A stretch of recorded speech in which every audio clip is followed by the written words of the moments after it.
እንግዲህ በህይወታችሁ ደስተኛ ካልሆናችሁ ይህ ቪዲዮን እስከ መጨረሻ ተመልከቱት። የታሪክ ህይወታችንን የሚያነሳሳ ነውና የሆነ ነገር ያገኙበታል።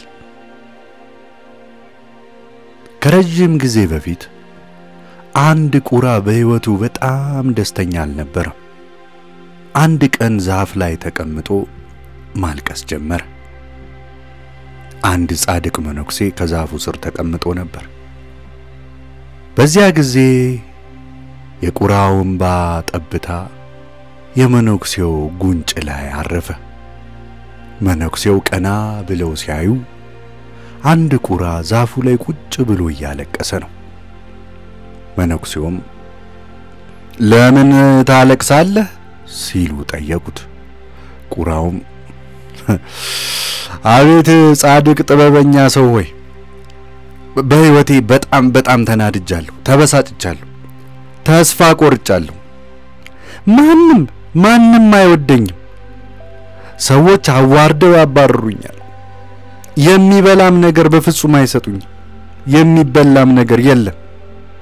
ሁሉም ነው የሚጠሉኝ። ከእንዲህ አይነቱ ህይወት ሞት ይሻለኛል አለ። የቁራውን ቃል የሰሙት መነኩሴ ልባቸው በርህራሄ ተሞላ። ባለንበት ሁኔታ ደስተኛ መሆንን መማር አለብን፣ አይዞ አሉት። ነገር ግን ቁራው የመነኩሴውን ቃል የሰማ ቢሆንም ብስጭቱን ማቆም አልቻለም። አለቃቀሰ፣ ማልቀሱን ቀጠለ። መነኩሴውም አትበሳጭ፣ ንገረኝ፣ ምን እንዲሆንልህ ነው የምትፈልገው? ምን መሆን ነው የምትፈልገው? ንገረኝ፣ በአስማት ያንን ላደርግልህ እኔ እችላለሁ አሉት። ቁራው ደስ ብሎት አቤት የተባረክ ሆይ፣ ውለታ ልትውልልኝ ከፈለክማ እባክህ ዳክዬን አድርገኝ አለ። መነኩሴውም እሺ አደርግሃለሁ ዳክዬ፣ እኔ ከማድረጌ በፊት ግን ሂድና መጀመሪያ ዳክዬን ደስተኛ መሆኑንና አለመሆኑን በደንብ አጣርተህ ጠይቀህ ሄደህ አጣርተና ከዚያ በኋላ እስከዛ አጣርተህ እስክትመጣ እኔ እዚህ ጠብቀሃለሁ አሉት። ቁራው በደስታ ዳክዬን ለመገናኘት በረረ። ዳክዬ በኩሬ ውስጥ እየዋኘ ነበር። ወደ ዳክዬ ተጠጋና እንዴ ቆንጆ የሆንክ አንተ ዳክዬ እንዴት ነህ? ወተት የመሰለ ነጭ ሆነህ እንዲህ ውሃ ውስጥ ፈልፈል ተደለ እያልክ ስትሄድ በዓለም ላይ ደስተኛ ወፍ መሆን አለብህ አንተ አይደለም እንዴ ዳክዬ? ደስተኛ ነህ አይደል ብሎ ጠየቀው። ዳክዬ ወደ ቁራ በመገረም አየውና ደስተኛ ነው ያልከው? እንዴት ነው ደስተኛ መሆኑ? በዓለም ላይ ብዙ የሚያማምሩ ቀለሞች ያሏቸው ብዙ ወፎች እያሉ እኔ ከነጭ ቀለም ብቻ ተፈጥሬ እንዴት ነው ደስተኛ መሆኑ? ይሄኝ እስቲ በቀቀን አለልህ። በቀቀን ነው በዓለም ላይ በጣም ደስተኛ ወፍ። በጣም ያሸበረቀ ወፍ እኮ ነው በቀቀን ሲለው ቁራ እየበረረ በቀቀን ፍለጋ ሄደ። በቀቀንን አገኘ። አቤት በቀቀን ወይ እንዴት ነህ? እንዴት ነው የምታምረው እባክህ፣ ሽብርቅርቅ ያልክ ነህ። በዓለም ላይ በጣም ደስተኛ ወፍ አንተ መሆን አለብህ አለው። አይ ደስተኛ ነው ያልከው አለ በቀቀን። አታውቅም? ሰዎች በቀቀኖችን አባረው ይዘው ብረት ፍርግርግ ውስጥ አስቀምጠው እንደሚያኖሯቸው አታውቅም? እኔ ህይወቴን የምኖረው እኮ አንድ ቀን አንድ ሰው ይዞ በረት ውስጥ ይወረውረኛል፣ ዘጋኝ አልዘጋብኝ እያልኩ እየፈራው እየተሳቀቅኩ እኮ ነው የምኖረው። እንዴት ነው ደስተኛ የምሆነው? እንደውም እኔ ሲመስለኝ ጣውስ ታውቃለህ እነርሱ በጣም ደስተኛ ይመስሉኛል። አረ እንደውም ከኔ በላይ ያሸበረቁም ናቸው አለው። ይህን የሰማው ቁራ ጣውስን ፍለጋ በረረ። በአንድ የከተማ ሰዎች ሄደው እንስሳትን በሚያዩበት ማቆያ ውስጥ በረት ውስጥ ተዘግቶበት ጣውስን አገኘው። በመቶዎች የሚቆጠሩ ሰዎች ጣውሱን ለማየት ከበውት ነበር። እናም እነሱ ከሄዱ በኋላ ቁራ ጠብቆ ጣውሱን ቀረባለው። ውድ ጣውስ ወይ በስማ እንዴት ቆንጆ ነህ እባክህ። በሺዎች የሚቆጠሩ ሰዎች አንተን ለማየት ይመጣሉ። በጣም ነው የሚወዱ። እንዴት እድለኛ ነህ። እኔ ሲያዩ ወዲያውኑ ነው የሚያባርሩኝ። በምድር ላይ በጣም ደስተኛ ወፍ አንተ ትመስለኛለህ ነህ አይደል አለው። ጣውሱ በምድር ላይ በጣም ቆንጆና ደስተኛ ወፍ ይኸውልህ የሚገርምህ እኔ እንደሆንኩ ሁሉ ጊዜ አስብ ነበር። ነገር ግን በውበቴ ምክንያት እዚህ መካነ አራዊት ውስጥ ተቆልፎብኝ ታስሬ ይገኛሉ። የሚገርም ሰዎች ውበቴን እንዲያዩ ለጌጣጌጥ የሚያገለግል ላባ ለማግኘት ብለው እኔን መተው ይነጩኛል። ሲነጩኝ እታመማለሁ፣ ያመኛል። ደስተኛ ነው ያልከው እንዲህ ሆኖ ደስታ አለ ተገድቦ እየተነጩ? አይ ወዳጄ ምኑን ደስተኛ ነኝ ባክ አለው። ቁራው ይህንን ከጣውሱ ሲሰማ ተገረመ። እንዴ አለ፣ አንተ ደስተኛ ካልሆንክ በዓለም ላይ በጣም ደስተኛ ወፍ ማን ነው ታዲያ ሲል ጠየቀው። ጣውሱም ይኸውልህ መካነ አራዊቱን ይህን ዙን በጣም በጥንቃቄ ዞሬ እያየው መርምሬያለሁ። አንተ ቁራው አንተ በረት ውስጥ ያልተቀመጥክ ብቸኛ ወፍ ብትኖር አንተ መሆንህን ተገንዝቤያለሁ። ሰዎች አንተን ለመያዝ ወይም ለማጥመድ አልፈለጉም። ባለፉት ጥቂት ቀናት ውስጥ ቁጭ ብዬ ሳስብ ቁራ ብሆን ኖሮ ይሻለኝ ነበር። ቁራ ብሆን በጣም በደስታ የፈለኩበት እየዞርኩ ነፃ ሆኜ መኖር ይችል ነበር ብዬ ባይገርም እያሰብኩ ነበር አለው። ይህንን የሰማ ቁራ ወደ መነኩሴው ተመለሰ። ለመጀመሪያ ጊዜ ቁራ በመሆኑ ደስተኛ ነበር።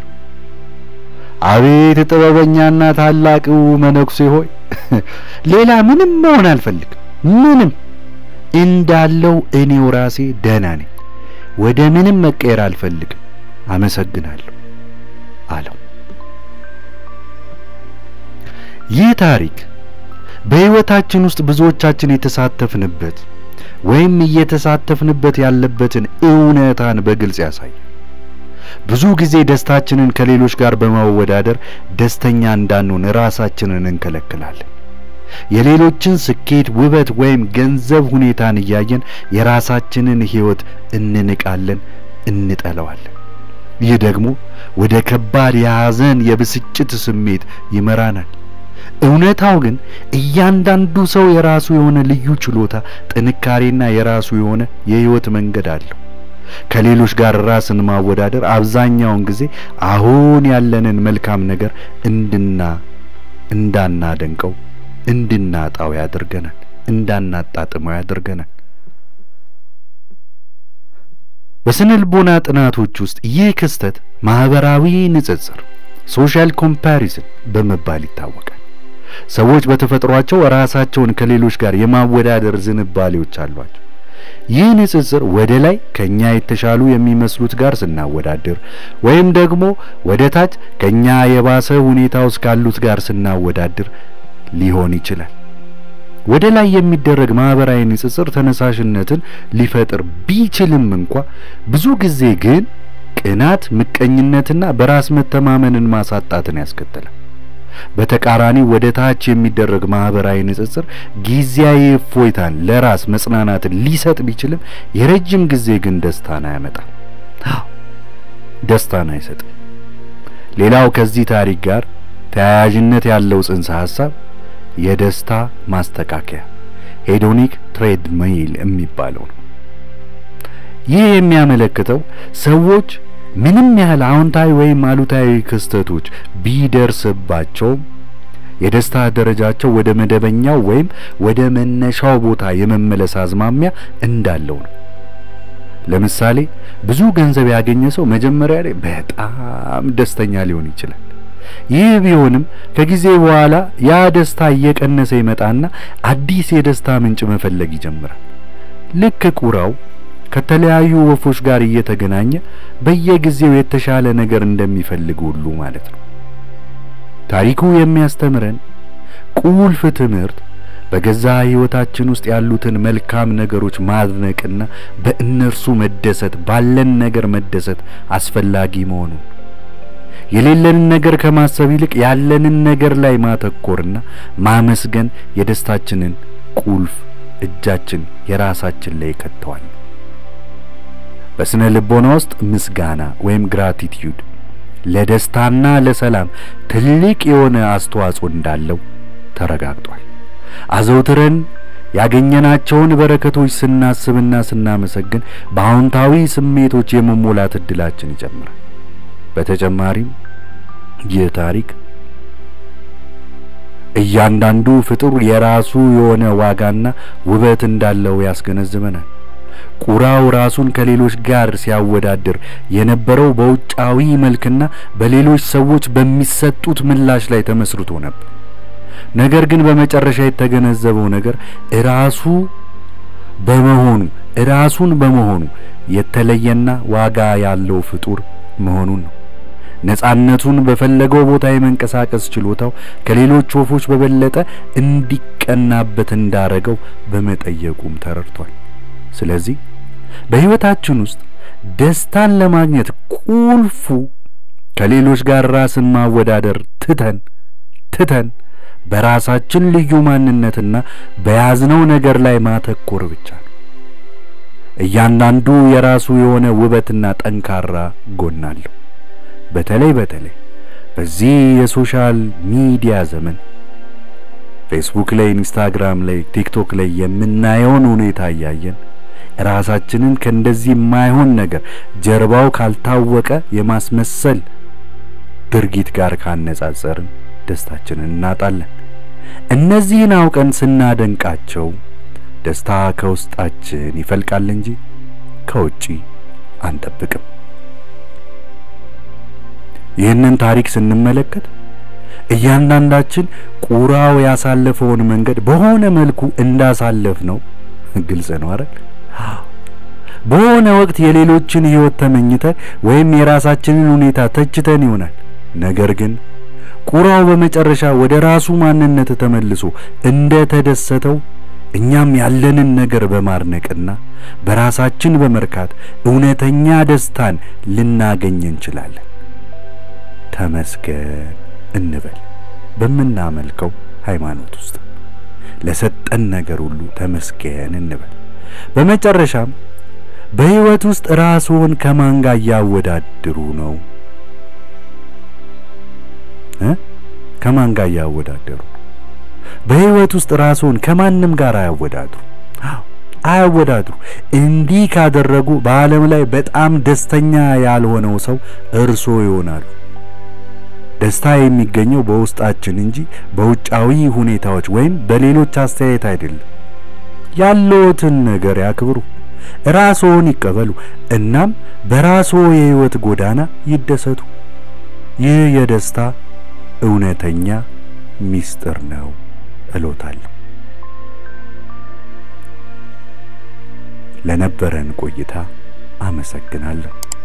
ቻናላችንን አባል በመሆን ይቀላቀሉ። እናመሰግናለን። እንቀጥላለን።